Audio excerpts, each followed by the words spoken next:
Hi, welcome everyone to week 6 of the Prep Football Press Box. I'm registered guard sports reporter Ben Schorzman. Let's dive right into it. We have a lot to cover with the season more than halfway done. So we'll jump in right in with the game of the week that I'm going to. That will be Eagle Point at Marist. On paper, not a great matchup between two teams that are below 500. The Spartans come in having lost their first Midwestern League game last week against Crater. Eagle Point lost its first game at Springfield. At home against Springfield. So on paper, not a great matchup, but there's some intriguing storylines, including one of the main reasons why I'm going, which is the fact that Marist now has turf. Some of you longtime Spartan fans might celebrate this because in the past playoff games have been rescheduled to places like North Eugene or Willamette because they have turf fields. Marist went from grass over the summer and they finally have it installed and it looks really nice. I was out there a couple days ago. Looks really nice, so it should be a new feel for Marist, which opens up its home Midwestern League schedule against the Eagles. Diving into the matchup just a little bit, it's going to be an interesting matchup for Marist, for a team that needs a win desperately. They've lost 3 of their last 4. They had a really tough schedule here with back-to-back weeks playing Summit and Crater, which is a surprise undefeated team in the state.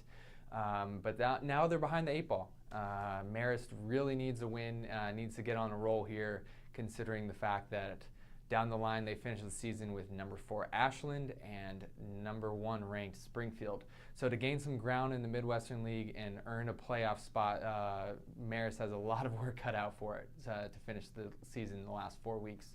Meanwhile, the Eagles put up a few points late against Springfield, but it's going to be tough sledding, and this is one playing on the road against a Spartans team that is desperate. I see this most likely going Marist's way, but who knows? Maybe Marist just isn't quite as good as everyone thought, including yours truly was at the beginning of the year. So be my first time checking out Marist this year, and I'm looking forward to seeing how they've evolved. So moving on, there's a few other storylines in the area. South Eugene is at Sheldon, which had its game last week against Roseburg canceled because of some unfortunate circumstances.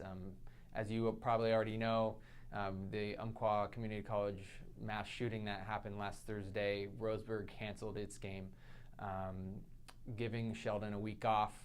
The Irish on Friday, instead of practicing, they went to the Willamette South Eugene game to prep for the Axemen a little bit and watch the Axemen lose late on a last-second field goal to the Wolverines.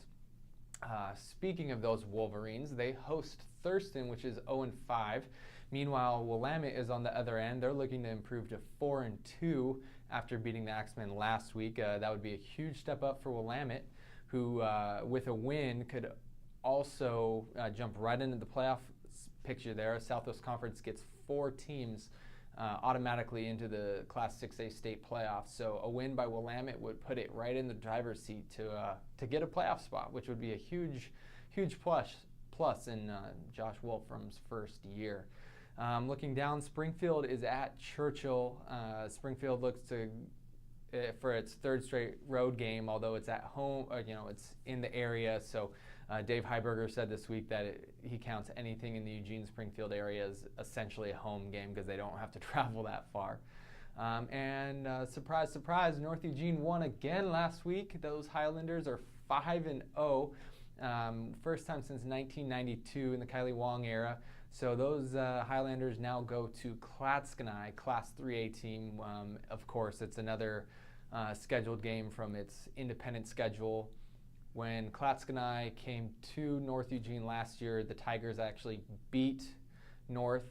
So look for them to keep on rolling with another revenge game on their mind. Of note, there's a couple other big things going on in the area. First, Ashland plays at Crater in a clash of 2 undefeated teams in the Midwestern League that not only have implications for the league standings, but statewide as well. Crater, like I said, is a surprise team at 5-0. Ashland is just as good as it's always been. So whoever wins this is going to have an inside track maybe to the Midwestern League crown, although both teams still have to play Springfield. So in the end, they could just be fine. This could just end up being a game for second place. We'll find out, but whoever comes out of that game Friday, you can bet that Springfield and Dave Heiberger will be keeping note. The other one, and a little bit more serious note, Roseburg is back on this week. It hosts South Medford, and I talked to athletic director Russ Boland today. He explained some of the fallout from last week when the OSAA originally had counted their canceled game against Sheldon as a forfeit, giving Roseburg a loss, which under all the circumstances, the OSAA rightly came back later and decided that wasn't the right thing to do. So good on them. Now, moving on this week, Russ Boland said that there will be a moment of silence before the game, which should be a sold-out showing. A lot of people in town. First of all, I mean, the president's going to be in the area on Friday, and so there'll just be a lot of media around. You can expect it to be a packed house for a still grieving Roseburg community. So heart goes out to everyone in that community. Could be a special moment on Friday night. We're going to have Austin Meek, our columnist, on hand to kind of document that scene. So I really look forward to see what he comes back with from that scene. So you can follow me on Twitter at benshaws_RG, and you can check back Friday night for all of our prep football coverage. It's registerguard.com/RG/sports/. And we'll have live updates from all our games, a video from the game I will be at. And so thanks again for watching, and tune in next week.